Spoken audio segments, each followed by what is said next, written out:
इयत्ता 9वी मराठी शिकणाऱ्या सर्व विद्यार्थ्यांचे हार्दिक स्वागत. पहिल्या तासाला आपण गोष्ट ऐकली. ती गोष्ट मी मुद्दामच टाकली होती, तुम्हाला हे समजावं की गेलेली वेळ परत येत नाही आणि हे आयुष्यभर लक्षात ठेवा.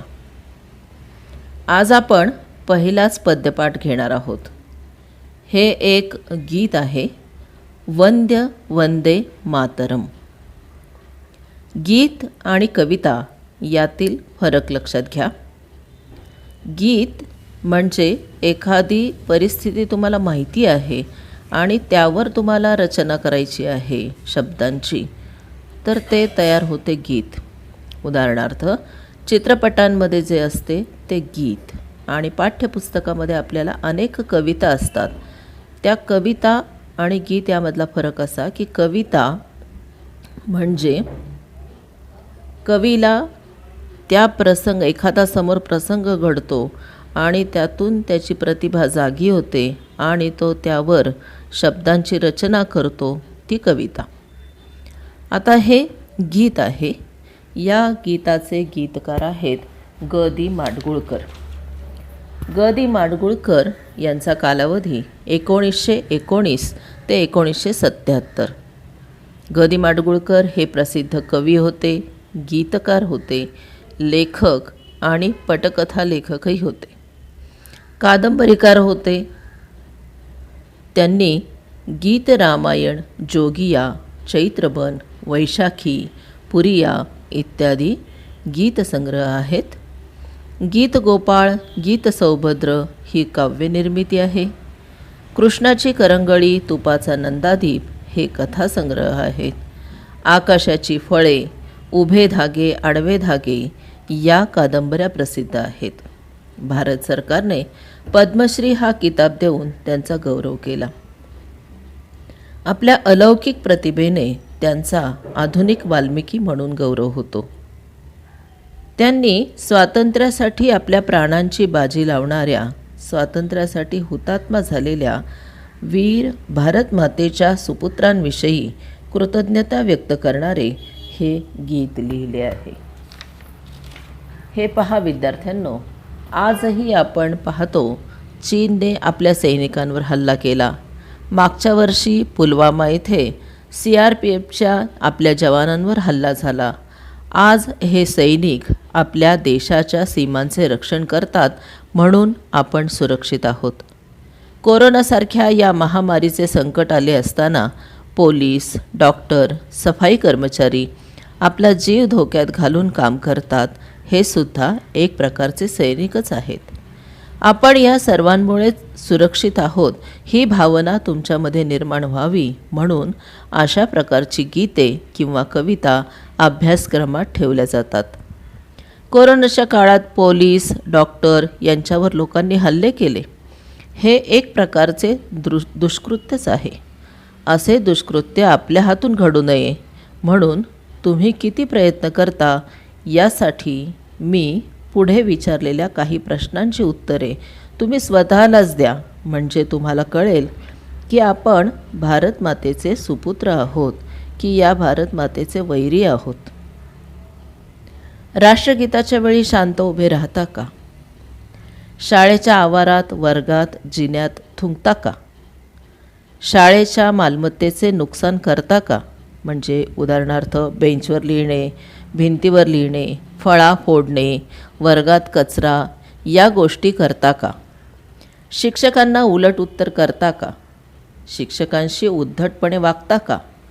या सर्व प्रश्नांची उत्तरे जर तुम्ही नाही अशी आली असतील तर तुम्ही भारत मातेचे खरंच सुपुत्र आहात. आता आपण या गीताकडे वळूया. वंद्य वंदे मातरम. विद्यार्थी मित्र हो, आता आपण कवितेकडे वळूया. राष्ट्रप्रेमाने भारलेल्या व भारताच्या स्वातंत्र्यासाठी प्राणार्पण करणाऱ्या राष्ट्रभक्तांबद्दल कृतज्ञता व्यक्त करताना कवी काय म्हणतात पहा. आपल्याकडे अनेक धर्म आहेत. प्रत्येक धर्माचे काही श्लोक आहेत, मंत्र आहेत. तसं वेदमंत्रापेक्षा सुद्धा वंदे मातरम हा जयघोष आम्हा भारतीयांना वंदनीय आहे, आदरणीय आहे, असं गदिमा या गीतामधून सांगतात.